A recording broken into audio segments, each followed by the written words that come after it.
apakah pembantaian orang Muslim Bosnia pada tahun 1992 sampai 1994 oleh rejim Serbia dampak dari orang-orang Muslim Bosnia yang meninggalkan tauhid kepada Allah, dan bagaimana menyikapi kaum muslimin yang dibantai di berbagai negeri? Apakah dampak dari lunturnya tauhid mereka juga?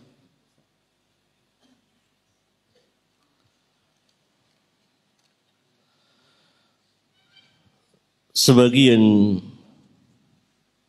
dari saudara-saudara kita kaum muslimin dan muslimat dari zaman ke zaman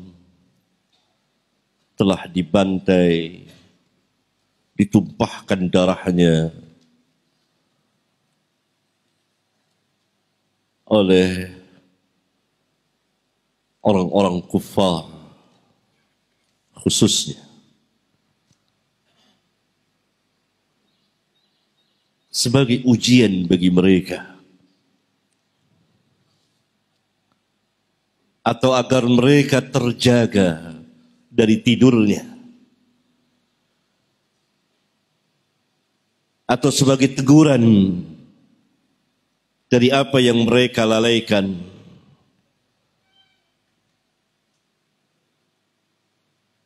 Dan semuanya terdapat hikmah yang dalam.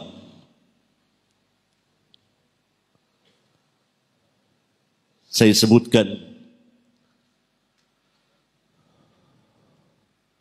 pembantaian kaum muslimin yang belum pernah terjadi dalam sejarah, kecuali setelah keluarnya munculnya Genghis Khan dari ujung negeri Cina.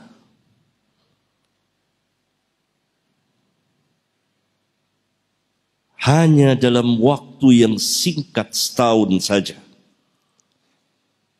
Genghis Khan telah meratakan apa yang dia lalui, termasuk negeri kaum muslimin. Mereka dibunuh, orang dewasanya maupun anak-anak, laki-laki dan wanita, hatta wanita yang sedang hamil. Dibelek perutnya, dikeluarkan bayinya. Terjadi pada tahun 616 Hijriyah. Keluarnya Genghis Khan ini. Sehingga Al-Imam Ibnul Athir, bukan Ibnu Katsir, Ibnul Athir, di kitab tarikhnya yang sangat terkenal, Al-Kamil Fit Tarikh, melukiskan kejadian ini dengan sangat mengharukan, yang membuat air mata berlinang dan hati bergetar. Kekejaman Genghis Khan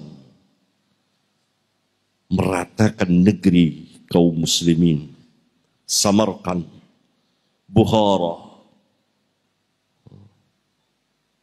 dan sebagian daerah Khurasan, hampir-hampir saja menguasai daerah Baghdad dan Syam atau Hijaz.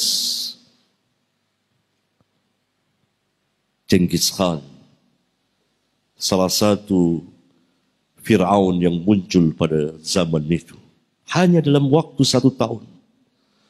Sehingga Imam Ibnul Athir mengatakan belum pernah terjadi sejarah umat manusia seperti ini sejak zaman Adam. Kebengisan Genghis Khan luar biasa.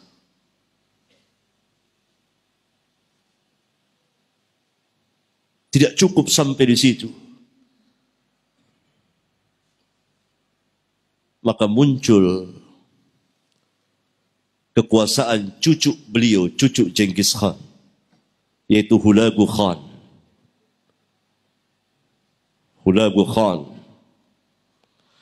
yang mengadakan pembantaian besar-besaran kepada kaum muslimin di kota Baghdad dan menghinakan khalifah kaum muslimin Al-Musta'sim Billah, dan membunuhi para ulama dan para pejabat kaum muslimin, para umara. Tidak kurang antara 1 juta sampai 1.800.000 kaum muslimin terbunuh. Sehingga kota Baghdad banjir darah. Kuda-kuda itu berjalan seolah-olah di air yang tergenang, yakni darah, genangan darah manusia. Sehingga bangkai manusia di mana-mana, 1 juta orang mati. Sehingga menimbulkan wabah penyakit sampai ke Syria, ke daerah Syam. Hasil dari pengkhianatan orang-orang Syiah.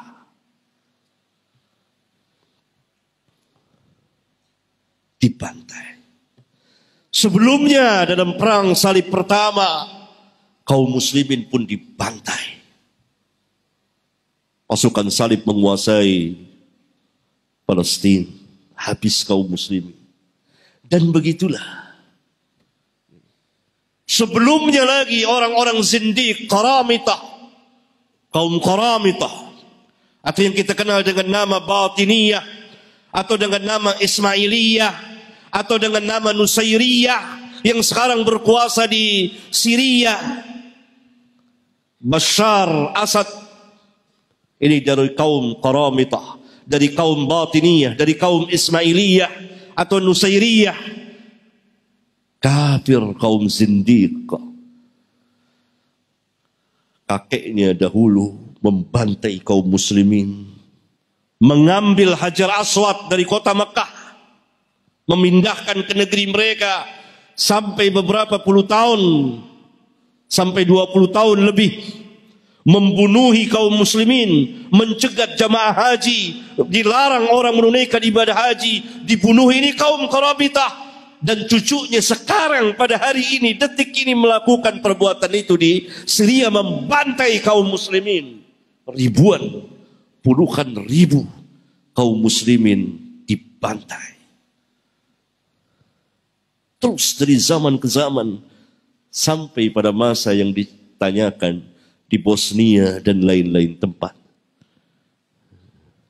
Sebagai ujian bagi kaum muslimin. Dan Allah memberikan ganjaran besar kepada mereka. Orang-orang yang terzalimi, mazlum. Dan semoga mereka mati syahid. Dan sebagai pelajaran yang berharga kepada kaum muslimin. Agar mereka kembali